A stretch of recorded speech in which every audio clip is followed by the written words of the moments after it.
The Honda BR-V is almost always seen in the top-of-the-line trim. However, we feel that this V variant right here is really what the majority of the car-buying public will get because it's more affordable. The question, is it actually the more sensible choice? Find out on this episode of Behind the Wheel if the Honda BR-V V variant does have what it takes to be your next MPV.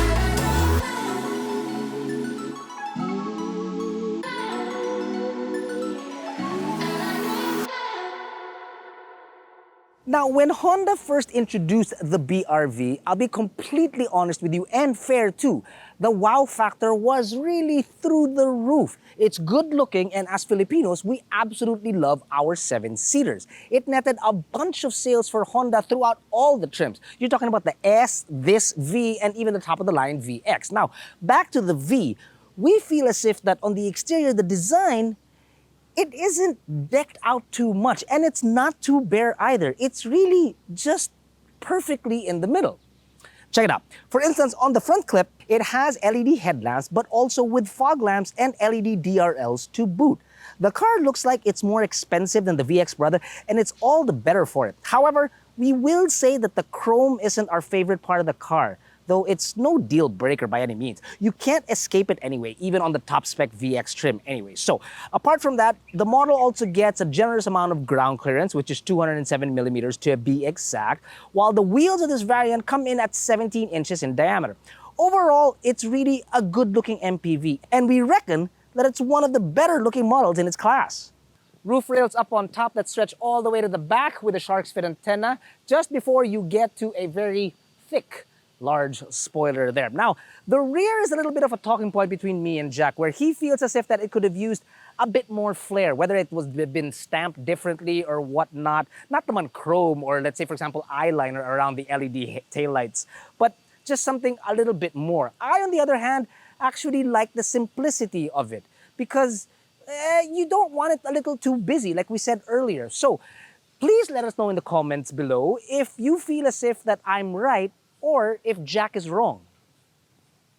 When you open her up, you are looking at what we calculate to be about 200 to 220 liters of space behind the third row. When you fold the third row, you are looking at over 500 liters of space. And then when you fold the second row, you get over 1,000 liters of space. Great use of space when the seats are folded. However, there is this portion that it's about 4 or 5 inches up. So when you're loading heavier items, you need to yet raise it again to put it on top of these seats. But then the nice thing is that you can slide it all the way in.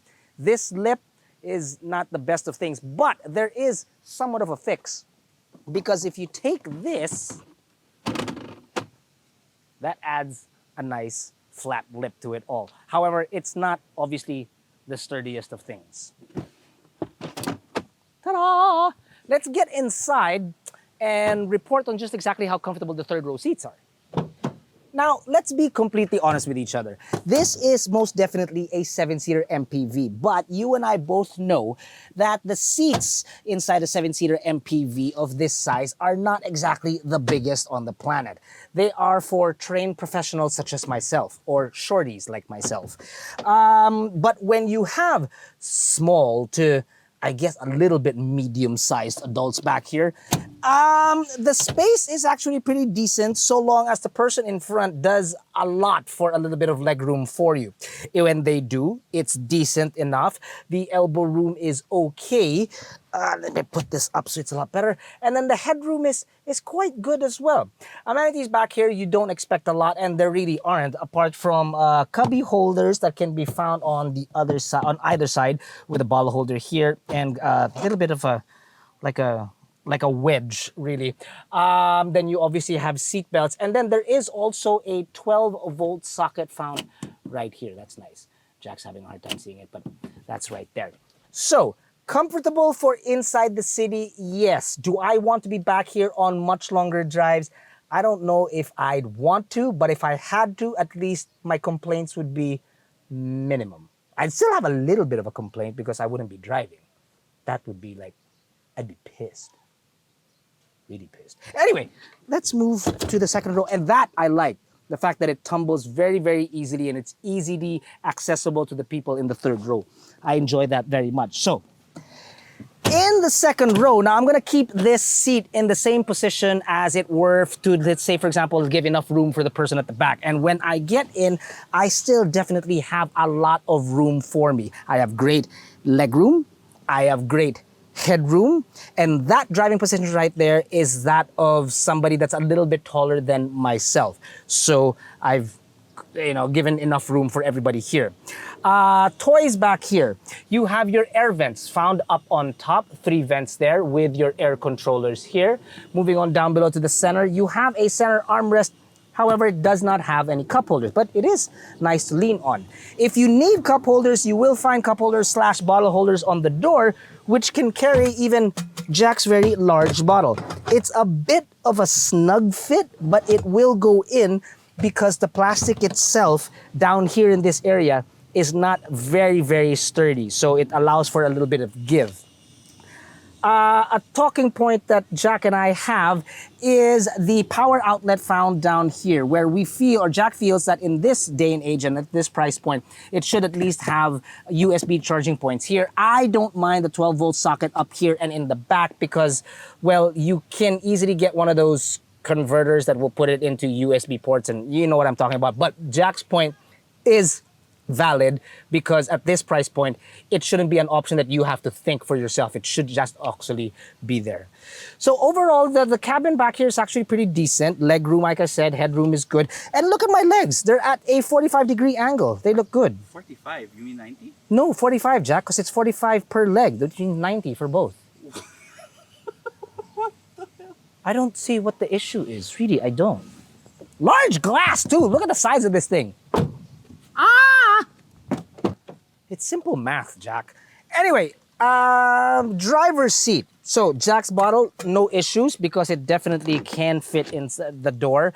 Unfortunately, that's the only place where Jack's bottle will fit because the cup holders found up here aren't very big. And neither are the cubby holes, to be honest with you. And we wish there were a bit more cubby holes inside this car because this center area is, well, that's a tool that's not very big. And then although the glove box is actually quite huge, that's pretty big, but we wish that there were a bit more storage areas here inside the cabin. The dashboard is mainly plastics, hard plastics, easy to clean, not the greatest, but at least it's easy to clean.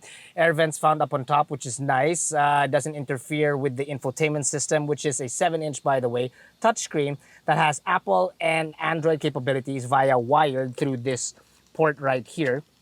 It does have a reverse camera. It's not the clearest of reverse cameras, but at the least it's still there. It's an aid anyway. It's not something that you're supposed to be looking at like James Bond and driving backwards.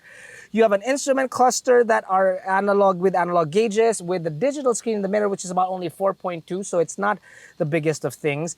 The steering wheel is wrapped decent, almost better, at least better leather than what you find on the seats. You do not have cruise control inside this automobile, but you do have audio controls on your steering wheel. Now, getting into the proper driving position is, well, it's not taxing because you do have all the controls here. It's not powered, but you can get there up and down, forward and backwards and lean, you know. The only issue is that you may find yourself looking for a position a bit longer than expected because while the steering wheel does go up and down, it's not telescopic, unfortunately. So that is, I guess, a little minus up against it. But other than that, it's actually very simple to operate this vehicle. There's not a lot of clutter and whatnot. It's actually quite simple, and I like simple automobiles. One thing that Jack did mention is that sometimes when you are in a hurry, which I don't know why, but if sometimes you're in a hurry and you want to put the car from park to drive, sometimes you may just, oh, I got it right the first time. But Jack seems to be like, it's all the way in second or all the way in low. which means Jack just drives way too fast and he's an unsafe driver. Unlike I, who will take you on a drive right now and tell you what the car feels like on the road. We cut Jack off really, really nicely. Before we do continue on the road, please consider liking and subscribing our videos because we create them just for you guys.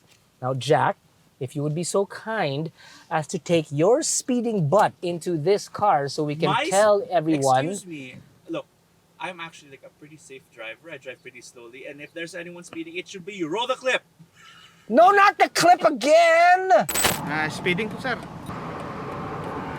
Can you wire me like 2,500 bucks? I got caught for speeding. Are you joking? No. That thing's getting old, man. It's really getting... Get in the car, dude.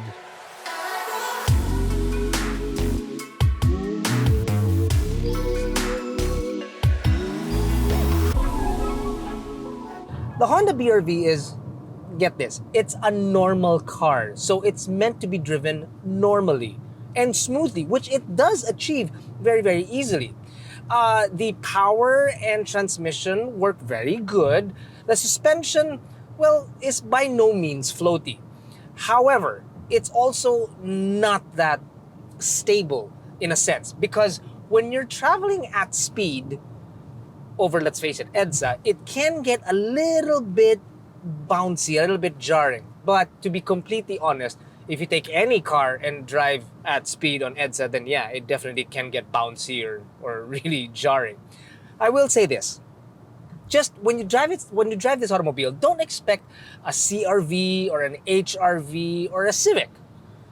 I've made mention that in all the Honda cars that we've ever tested, that the steering is what I refer to it as magic steering because it works really, really well.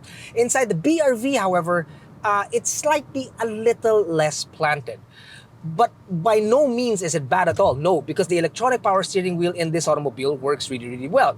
Inside the city, it's very light so that you can maneuver in and out of tight city streets and it doesn't feel taxing at all on your arms or your upper body. And on the highway, it does tighten up ever so slightly.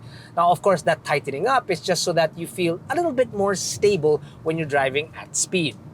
Oh, speaking of at speed, I noticed that at about 80 kilometers per hour, the tire noise tends to creep in a little bit more than the actual wind noise. So these are economical tires, by the way, so it's expected. So it's really just par for the course.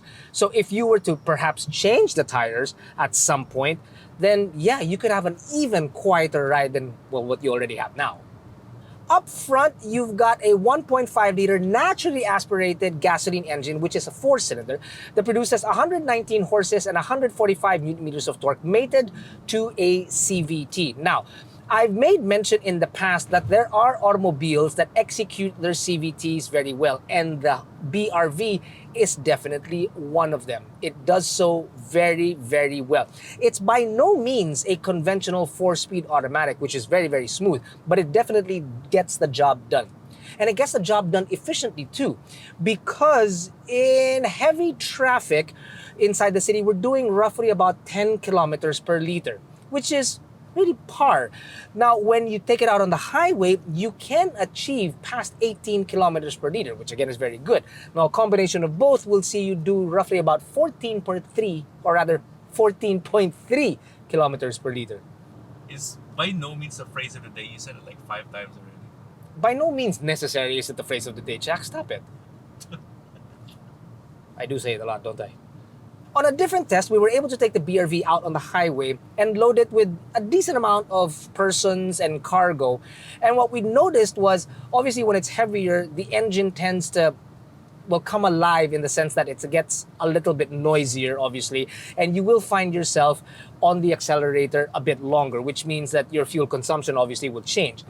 Now, that being said, I must point out that it never bogged down. It was still able to do whatever it is that you ask of it. Whether it took a little bit longer, yes, granted, but again, it didn't bog down. And that is quite impressive. It's impressive in the sense that it was once touted as the most powerful in its class. And really that comes to no surprise, as it was advertised once before as the most powerful in its segment. So there's that.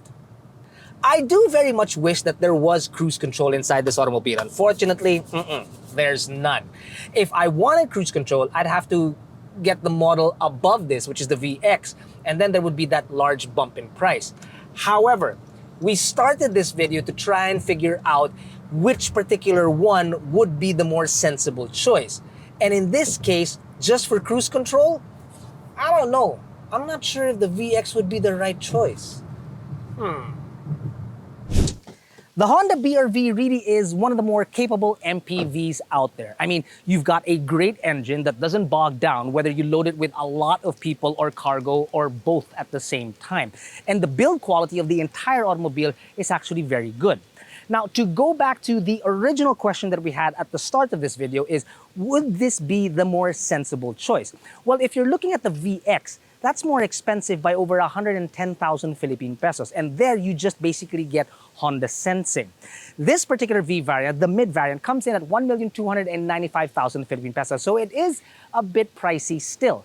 But if you're comparing it throughout the entire lineup of Honda's BR-Vs, then yes, the simple answer would be it is most definitely the more sensible choice.